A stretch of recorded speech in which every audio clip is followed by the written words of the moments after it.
Here's my issue with Craig Counsell. He was sold to us as a guy who was going to make them better. David Ross was the manager, who I had issues with too, because I felt like he relied too much on veterans and didn't want to play young guys. So I felt like bringing Counsell in, he would thrive in that situation. David Ross, in his first year as manager, he's never managed a day in his life. It's during COVID. He's got to navigate, as a manager, COVID. The Cubs won the division in the first year under David Ross. In David Ross's second year, they sold the entire core. Mm-hmm. Now David Ross is going through a rebuild middle of that year. The next year he's playing Patrick Wisdom and Frank the Tank. Remember Frank Schwindel? Remember him when he was everyone's answer? Oh, yeah. Wisdom. Yeah, exactly. And we forget Brizzo, we had Wisdom. And he's trying to make it work there in his third year after they completely tore it all down. They tore it all down. He won 83 games and exceeded expectations and had them in a pennant race for a little time. Craig Counsell comes in and they make improvements with that team. And what does Craig Counsell do in his first year? He matches the 83 wins. There was no maximizing anything.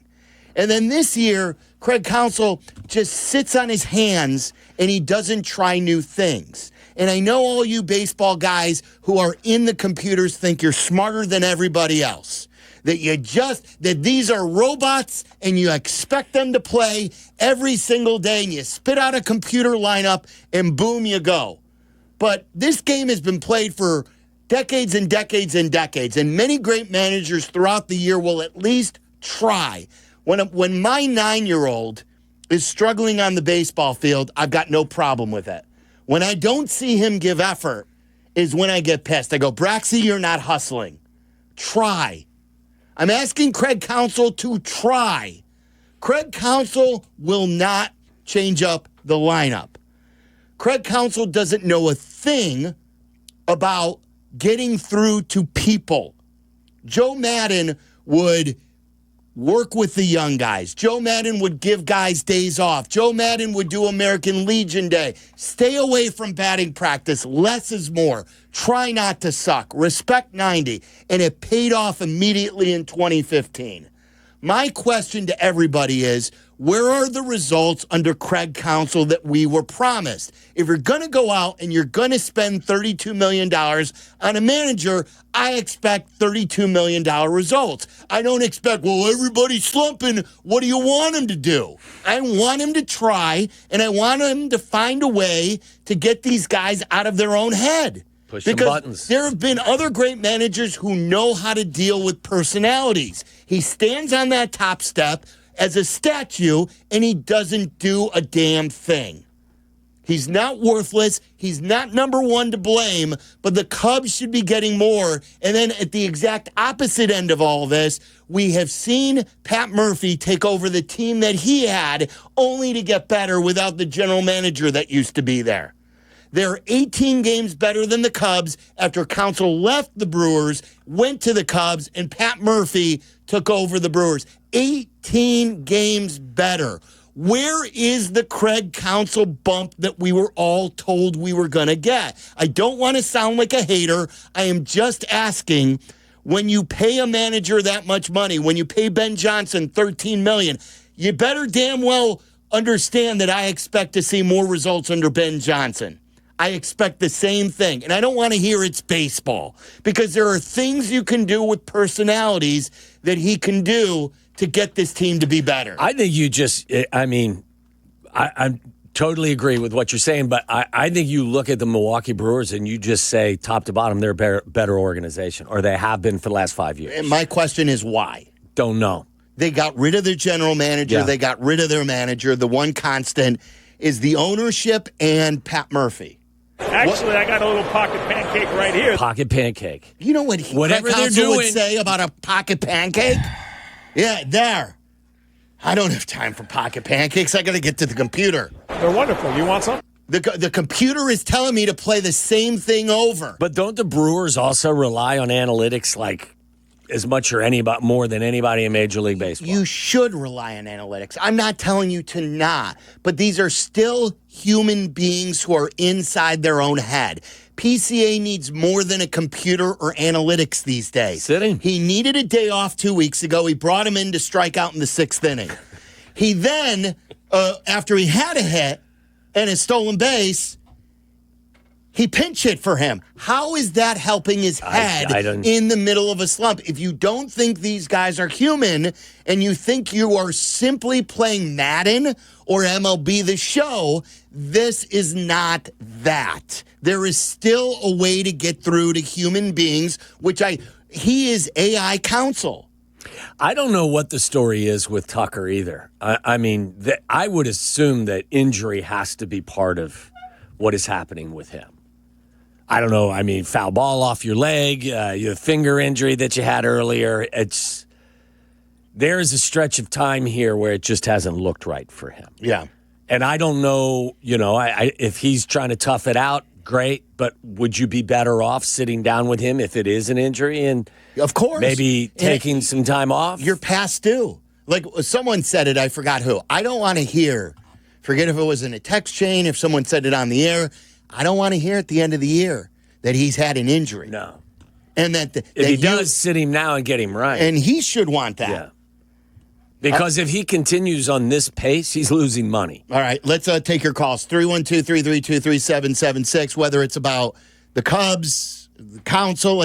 Again, it is the players first. It is that owner who refuses to give the general manager all that he needs. It is the general manager and the president of baseball ops for not going out and helping this team. I believe there was a letdown at the trade deadline, like Rizzo told everyone that has happened before, that doesn't help things. But then the manager, all I'm asking about the manager, and I'm sort of ranting at the people who think that he's blameless.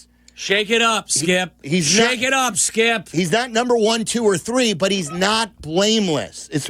Might as well just pay a manager then 4 cents and let him play the computer program lineup. Why do you have a manager then? Not talking about this.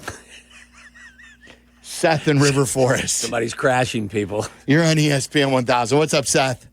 What's up, guys?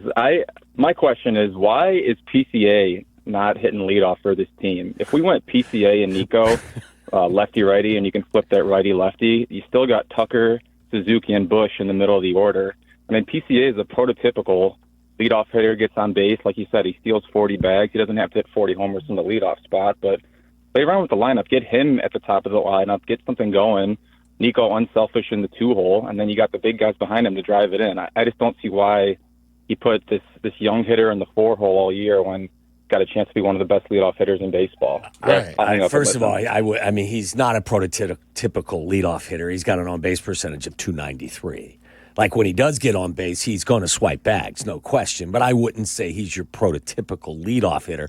They don't have really a leader. Like they tried Hap. Hap's on base percentage is at a low point. They've tried Bush. I don't think Bush fits the bill. He gets on base as much as anyone on the team, but he hasn't exactly done well in the leadoff spot. How about this? Maybe at this particular time, drop him in the lineup.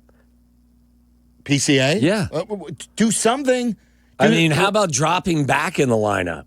He had a lot of batting 7th this year. He's actually the most at bats he's had is as a leadoff hitter. Like, what do you have to lose when you scored 2 runs against the Cardinals in that last game on a Matt Shaw home run, and then you scored 1 run last night, and that was late in the game? It's 3 runs in their last 2 games. Why not then try Nico at the top or Matt Shaw batting second? Let's get crazy. Yeah, well, I would say they're hot. Let's get some guys who are going to put the ball in play and get on base to start the game. Maybe drop him to number 7 in the order right now. Because, where he was at the beginning of it. And take some pressure off. Just all I want to see. Shake it up, Skip. Shake it up. Let's go to Roy in Minneapolis. You're on ESPN 1000. What's up, Roy? Hey, boys. Good afternoon. Thanks for taking my call. I agree with everything you're saying. You had a great rant there, Silvy. I agree with everything you said about Counsell. I also don't put him second on my blame list. Obviously the player's number 1, but I think you got to go Hoyer and Carter Hawkins number 2, just because they're the ones who are sharing their voices to Counsell, and they're kind of the brains behind the operation. And this is what I said on Monday, and I said, I'm hitting the panic button. That button is lodged into the wall right now, guys. I mean, you got to change it up. I don't know what the hell we're doing. You always say it, Silvy or Waddle. What's the definition of insanity? Doing the same thing over and over again. Being a Cubs fan. And expecting different results.